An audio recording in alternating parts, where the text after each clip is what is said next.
Olá, garotada! O que estão achando do audiolivro O Leão, a Feiticeira e o Guarda-Roupa, que é o livro número 2 das Crônicas de Nárnia? Aqui em casa adoramos todos os livros das Crônicas de Nárnia. As histórias são fabulosas, com exemplos de bravura, bondade, de personagens que fazem o que é certo, mesmo que seja difícil. Aqui, cada um tem o seu personagem favorito entre os reis e rainhas. É muito importante escutar o livro na ordem certa para não perder nada. Dá uma checada se você está no capítulo correto antes de continuar. E não esqueça de dar seu like e se inscrever no canal. Vamos começar? Capítulo 8, depois do jantar. E agora, quer nos contar o que aconteceu ao Sr. Túmulos? Pediu Lu. É uma triste história, respondeu o Sr. Castor. Muito triste mesmo, mas não há dúvida de que foi levado pela polícia. Quem me contou foi um passarinho que assistiu à cena. Mas para onde é que o levaram? Bem, iam em direção ao norte, quando os viram pela última vez, e infelizmente todos sabem o que isso significa. Nós não sabemos, disse Susana, enquanto a senhora Castor balançava a cabeça com uma expressão sombria. Infelizmente significa que o levaram para a casa dela. E o que vão fazer com ele, senhor Castor? Perguntou Lúcia, aflita. Bem, disse o Castor, nunca se sabe exatamente, mas poucos podem dizer que lá entraram e de lá conseguiram sair. Estátuas. Dizem que está tudo cheio de estátuas de pedra. O pátio, a escadaria, o saguão. Seres que ela transformou. Fez uma pausa e estremeceu. Que transformou em estátuas de pedra. Mas, senhor Castor, não podemos, quero dizer, temos de fazer tudo para salvá-lo. É terrível, por minha causa. Tenho a certeza de que você iria salvá-lo se pudesse, minha menina, disse a senhora Castor. Mas como vai fazer para entrar naquela casa contra a vontade dela e sair de lá com vida? Mas a gente não pode dar um jeito, perguntou Pedro. Quer dizer, se a gente for disfarçado de, sei lá, de vendedores ambulantes ou de qualquer outra coisa, esperar que ela saia de casa ou... Puxa vida, a gente tem de achar um jeito. O fauno arriscou-se para salvar minha irmã, senhor Castor. Não podemos abandoná-lo assim, deixar que façam com ele uma coisa dessas. Não vale a pena, filho de Adão, disse o Castor. Nem vale a pena experimentar, agora que Aslan está a caminho. Fale de Aslan, disseram as crianças em coro, pois mais uma vez tinham sido envolvidas por aquela estranha sensação que lembrava os primeiros sinais da primavera e que parecia trazer notícias maravilhosas. Aslan! Exclamou o Sr. Castor. Então não sabem? Aslan é o rei, é o verdadeiro senhor dos bosques, embora já há muito esteja ausente. Desde o tempo do meu pai e do meu avô. Agora chegou a notícia de que vai voltar. Neste momento mesmo está em Nárnia. Ele dará um jeito na feiticeira branca. Não se preocupem. Ele, e não vocês, meus filhos, há de salvar o Sr. Túmulos. E se ela transformar também ele numa estátua de pedra? Perguntou Edmundo. Deixe com ele, filho de Adão. Não é tão fácil assim, respondeu o Sr. Castor, caindo na gargalhada. Transformar Aslan em pedra. Se ela conseguir manter-se em pé diante dele, olhá-lo cara a cara, já é caso para dar-lhe os parabéns. Não. Ele vem botar tudo nos eixos. Assim diz um velho poema que costumamos cantar. O mal será bem quando Aslan chegar. Ao seu rugido a dor fugirá. Nos seus dentes o inverno morrerá. Na sua juba a flor há de voltar. Quando vocês virem Aslan, hão de entender tudo. E chegaremos a vê-lo um dia? Perguntou Susana. Mas é claro, filho de Eva, foi para isso que eu os trouxe até aqui. Vou guiá-los até ele. E ele é um homem? Perguntou Lúcia. Aslan, um homem, disse o Castor muito sério. Não. Não lhes disse eu que ele é o rei dos bosques, filho do grande imperador de Além-Mar? Então não sabem quem é o rei dos animais? Aslan é um leão, o grande leão. Ah, exclamou Susana. Estava achando que era um homem? E ele é de confiança? Vou morrer de medo de ser apresentada a um leão. Ah, isso vai, meu anjo, sem dúvida, disse a senhora Castor. Porque se alguém chegar na frente de Aslan sem sentir medo, ou é o mais valente de todos, ou então é um completo tolo. Mas ele é tão perigoso assim? Perguntou Lúcia. Perigoso? Disse o senhor Castor. Então não ouviu o que a senhora Castor acabou de dizer? Quem foi que disse que ele não era perigoso? Claro que é, perigosíssimo, mas acontece que é bom. Ele é rei, disse e repito. Estou louco para ver o rei, disse Pedro, mesmo que tenha muito medo. Muito bem, filho de Adão, aplaudiu o senhor Castor, batendo com a pata em cima da mesa com tal força que os pires e as xícaras tilintaram. Vai vê-lo, pode estar certo. Recebi há pouco uma mensagem anunciando que vocês devem encontrar-se com ele amanhã na mesa de pedra. Onde é isso? Indagou Lúcia. Eu lhes mostro o caminho, disse o senhor Castor. Ainda é uma boa jornada daqui até lá, seguindo pela margem rio abaixo, mas eu os levo lá. Mas e o coitado do senhor Túmunos? Perguntou Lúcia. O melhor meio para salvá-lo é procurar Aslan, disse o Castor. Enquanto ele não chegar, não podemos agir. Não é que não precisemos de vocês. Longe disso. Aí vai outra das nossas velhas canções. Quando a carne de Adão, quando o osso de Adão, em cair para véu, no trono sentar, então há de chegar, ao fim, a aflição.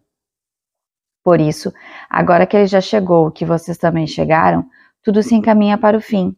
Sabemos que Aslan já veio outrora a esta região, mas há muito, muito tempo, ninguém sabe quando. Mas os seus, os da sua raça, estes não há lembrança de terem estado aqui. Mas é isso que eu não entendo, senhor Castor, disse Pedro. Então a feiticeira não é humana? É o que ela nos queria fazer crer, respondeu Castor. É por isso que ela se diz com direito ao trono. Mas filha de Eva é que ela não é. Sim, descende por um lado da primeira mulher do seu pai Adão.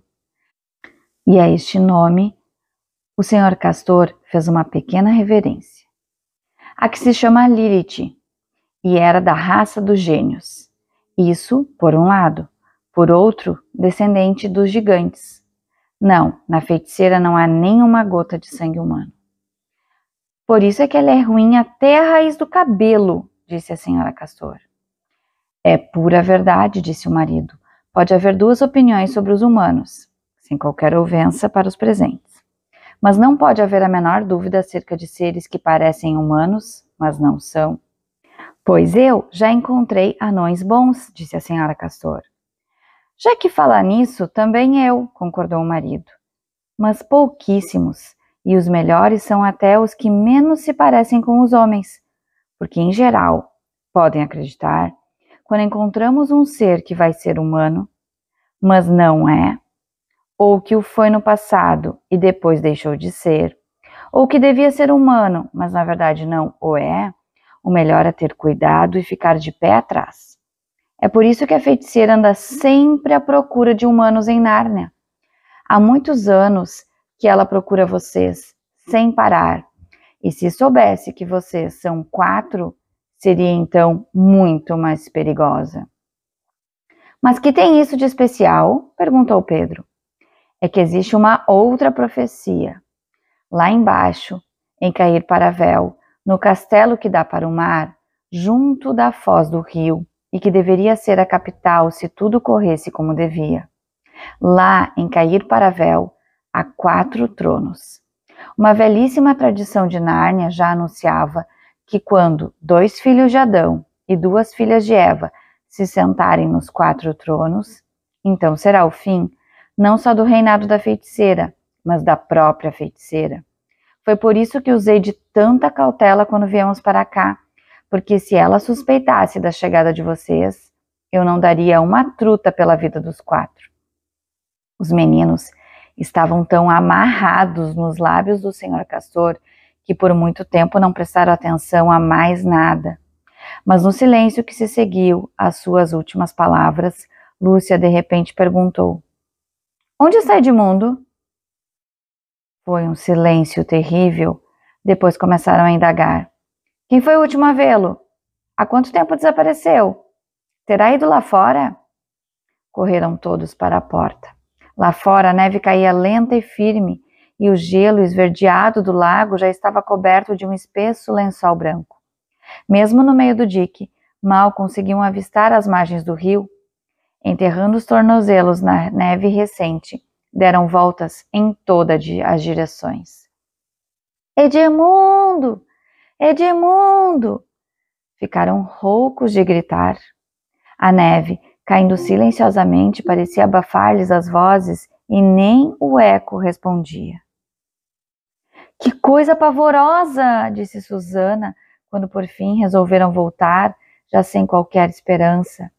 Quem me dera que eu nunca tivesse vindo. E que vamos fazer agora, senhor Castor? Indagou Pedro. Que vamos fazer? Disse o Castor, já enfiando as botas na neve. Que vamos fazer? Precisamos partir imediatamente. Não temos um minuto a perder. Não era melhor a gente seguir em 4 grupos? Sugeriu Pedro, cada um em uma direção. Quem encontrar Edmundo retorna logo à base. 4 grupos, filhos de Adão? Perguntou o senhor Castor. Para quê? Para procurar. Não vai adiantar nada, disse o senhor Castor. Que quer dizer com isso? Ele não pode estar longe, temos de encontrá-lo. Por que diz que não vai adiantar? Perguntou Susana. Não vale a pena procurá-lo, pois eu sei perfeitamente para onde ele foi. Todos arregalaram os olhos espantados. Não estou entendendo? Foi encontrar-se com ela, a feiticeira branca. Traiu-nos a todos. Oh, francamente, essa não, exclamou Susana. Ele não faria uma coisa dessas? Acham que não? Perguntou o Castor, olhando tão fixamente para os 3 que eles perderam a vontade de falar, certos no íntimo de que Edmundo não tinha feito outra coisa.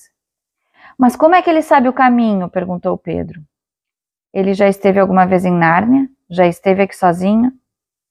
Já, respondeu Lúcia quase num murmúrio. Infelizmente, já. E contou o que fez aqui? Quem encontrou? Não, nunca, respondeu Lúcia. Então prestem atenção. Ele já esteve com a feiticeira branca. Está do lado dela. Sabe muito bem onde ela mora. É triste dizer-lhes isso, porque afinal de contas é irmão de vocês, mas foi só olhar para ele e disse cá comigo. Este é um traidor. Tinha todo o ar de já ter encontrado a feiticeira e comido dos seus manjares encantados. Quem vive há muito tempo em Nárnia não se engana, dá logo com eles. Nós os conhecemos pelos olhos. Seja lá como for, disse Pedro, numa voz um tanto sufocada, temos de ir atrás dele. Afinal é nosso irmão, um pouco imbecil e mau, mas irmão, e pensando bem, não passa de uma criança. E querem ir à casa da feiticeira? Perguntou a senhora Castor. Mas a única possibilidade de salvação dele e de vocês é fugirem dela de qualquer forma. Não entendi, disse Lúcia. É isso mesmo, menina. O que ela quer é apanhar os 4, está sempre pensando nos 4 tronos de Cair-Paravel. Se insistem em ir procurá-la, só vão ajudá-la a conseguir o que quer. É chegar lá e antes de abrirem a boca, são mais 4 estátuas de pedra acrescentadas à coleção. Mas, pelo contrário, enquanto Edmundo for o único, ela há de querê-lo vivo para servir-se dele como isca. Mas não há ninguém que possa ajudar a gente? Só Aslan, sentenciou o senhor Castor. Vamos procurá-lo? É a nossa única esperança. Meus filhos, disse a senhora Castor, o importante para mim é saber em que momento o irmão de vocês escapuliu. Conforme o que ouviu, podemos saber o que foi contar. Vejamos, já tínhamos falado de Aslan quando ele saiu? Se não, podemos ficar tranquilos, uma vez que ela não sabe que Aslan já está em Nárnia ou que nós vamos encontrá-lo. Acho que não estava mais aqui quando falamos de Aslan, disse Pedro, logo interrompido por Lúcia. Estava sim, contrariou ela tristemente. Não se lembra? Foi ele quem perguntou se a feiticeira não podia transformar a Aslan em estátua? É verdade, disse Pedro, e é mesmo o tipo de pergunta que ele costuma fazer. Então estamos fritos, disse o senhor Castor. Mas vejamos, Ele ainda estava presente quando eu disse que o ponto de encontro com Aslan era a mesa de pedra? Ninguém soube responder. O negócio é o seguinte, se ele estava aqui e foi contar à feiticeira, continuou o castor, ela imediatamente vai disparar com seu trenó na direção da mesa de pedra e colocar-se em nosso caminho. É o que ela quer, impedir o nosso contato com Aslan. Está certo, mas se a conheço bem, disse a senhora Castor, não é isso que ela vai fazer primeiro. Quando Edmundo disser que estamos aqui, é capaz de sair em disparada para agarrar a gente ainda esta noite. Como ele já saiu há meia hora, é bem provável que ela esteja aqui dentro de uns 20 minutos. Tem toda a razão, senhora Castor, disse o marido. Temos de cair fora imediatamente. Não há tempo a perder. Fim do 8º capítulo.